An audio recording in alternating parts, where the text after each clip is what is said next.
What's up, everyone? Welcome to the Power Play with CJ. I just want to focus in on the Anaheim Ducks non-tendering Brandon Pirri and what it means going forward. I like him as a player. I think he's a good goal scorer. His numbers are respectable. It's tough for him to break in with the Blackhawks organization. And then between Florida and then a little bit in Anaheim this year, I thought he played very well. He's not a big time scorer, but he can play. He's gonna help you out, and I think there's a good chance that a team gets him on the cheap and he scores 20 goals. He's a Cy Young guy, obviously. That means he's a lot of goals, not a whole lot of assists. But when the object of the game is to score more goals than the other team, getting a guy and retaining a guy that does just that is kind of smart. Last time I checked, I don't. So, again, you look at teams that can use some offense. I think Carolina could be a good make good situation. I think New Jersey could be a very, very good situation.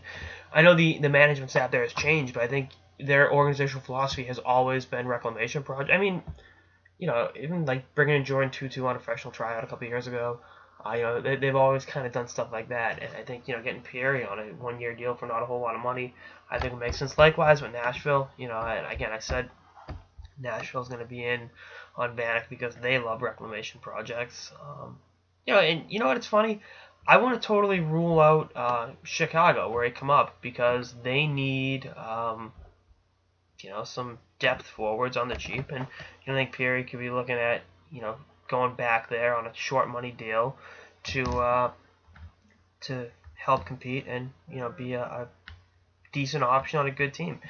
His situation's changed a little bit over the years since he got traded. Likewise, the Blackhawks have is, every year they trade away more and more depth. But, again, we'll see what happens with him. But I hope a team does, take care of him because I think he's a pretty good player.